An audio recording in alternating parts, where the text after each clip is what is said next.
Madame, monsieur, bonsoir. Flambée de violence cette nuit à Clichy-sous-Bois après la mort de 2 jeunes adolescents qui, inconscients du danger, s'étaient cachés dans un transformateur EDF. Ils ont été électrocutés.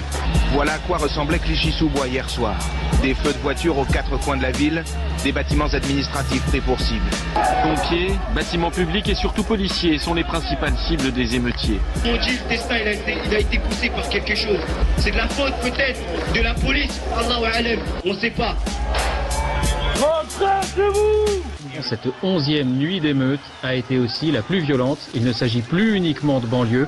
L'ensemble du territoire est concerné. Et je vous le disais, c'est en région que les incendies ont été les plus nombreux, notamment du côté de Toulouse, Rennes, Lille et Saint-Étienne. Aujourd'hui, la priorité absolue, c'est le rétablissement de la sécurité et de l'ordre public. Conseil des ministres exceptionnel ce matin. Le gouvernement va se réunir avec un jour d'avance pour réactiver une loi qui date de la guerre d'Algérie, la loi sur l'état d'urgence. Donc je pense que ça doit être une mesure exceptionnelle et nous veillerons à ce qu'elle reste exceptionnelle. En 3 semaines, la police a placé en garde à vue près de 3000 personnes.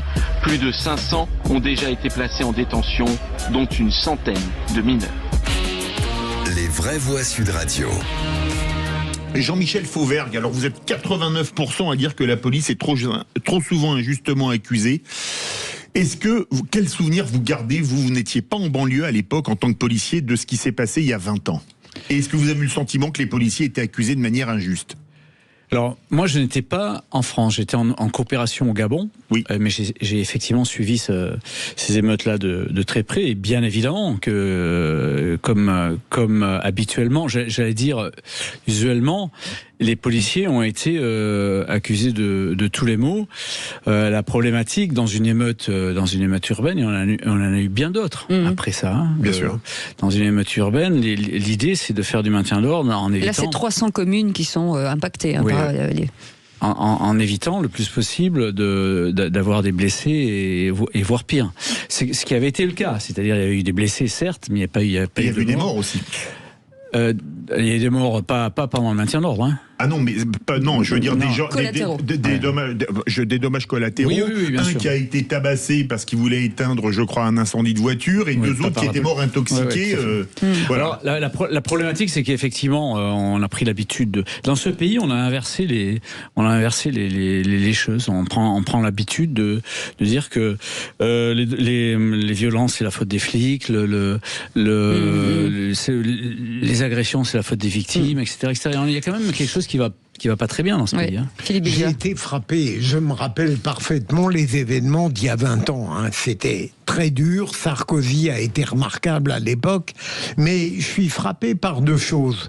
À chaque fois que la police est amenée à faire usage de la force légitime parce qu'elle a face à elle une résistance, on peut être à peu près sûr qu'elle sera présumée coupable. C'est toujours la police qui est présumée coupable. Et deuxième élément que j'ai vu à propos de ces événements d'il y a 20 ans, il y a des sociologues qui se demandent, par exemple, pourquoi les personnes racisées veulent échapper au contrôle, et les sociologues disent, naturellement, c'est parce qu'ils ont peur des violences policières. Et si on se demandait peut-être, après tout, si elles n'avaient pas peur d'être contrôlées. Donc à chaque fois, c'est la police qui est mise en cause. Samuel Botton.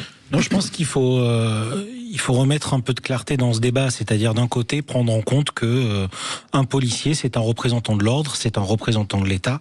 Il a une mission première qui est de protéger les citoyens. Et derrière, il faut se mettre de l'autre côté du miroir, à savoir celui du citoyen qui, c'est pas moi qui le dis, hein, c'est différents rapports et sondages qui sont faits, il y a une rupture de confiance avec les figures d'autorité. Pour plein de raisons que je développerai pas forcément ici parce qu'on n'a pas le temps, mais qui montrent que aujourd'hui la population a du mal à faire confiance à ce qui devrait être son premier relais au sein de la société. La police. C'est-à-dire aujourd'hui, quand vous avez un problème, c'est à eux que vous vous adressez, c'est eux qui viennent en renfort. Et on peut aussi avoir le droit de dire que par moment, la police a eu des manquements. Je pense plus récemment, alors on a beaucoup parlé de 2005, moi 2005 j'avais 13 ans, donc mon souvenir n'intéresse personne. Par contre, Michel Zickler, j'ai encore les idées très claires là-dessus, et s'il n'y avait pas eu de caméra de surveillance, Dieu seul sait ce qui se serait passé ce jour-là.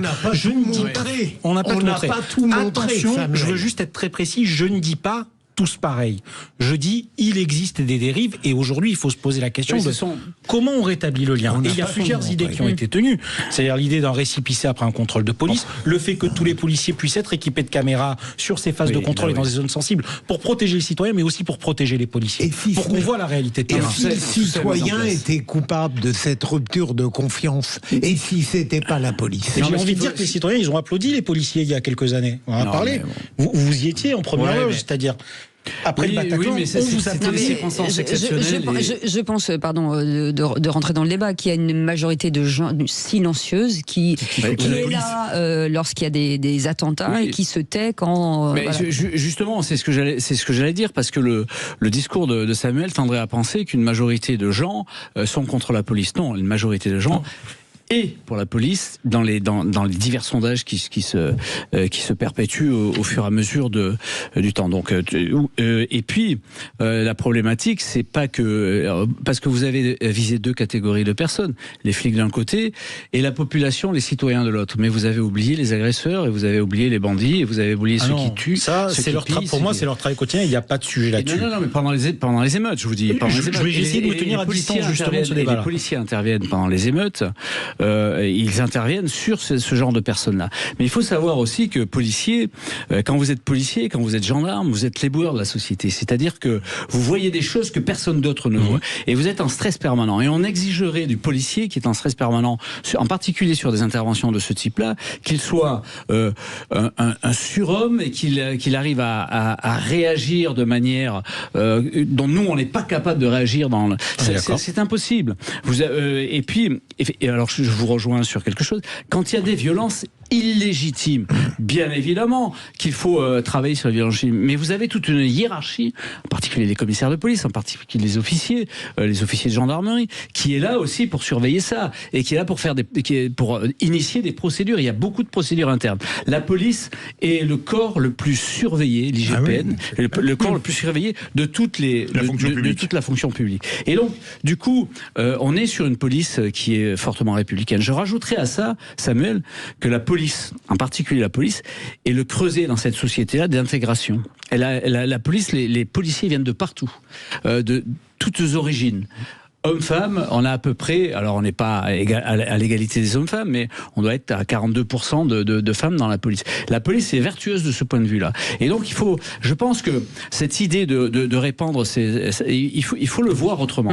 Et pour terminer, je dirais qu'on a un vrai gros problème ces derniers temps, c'est que on a des hommes et des femmes politiques qui se sont mêlés à la danse, en particulier du côté de LFI, en disant que la police tue, en disant que la police fait des... Et pas que, il y a aussi des ONG et qui en ont même créé des slogans qui disent que c'est une violence systémique. Alors en répandant un système à penser comme ça, je pense qu'il faut rétablir les choses et on a inversé les valeurs. Et ce sera l'occasion d'un autre débat, bien entendu. Merci. Et tout de suite Sud Radio.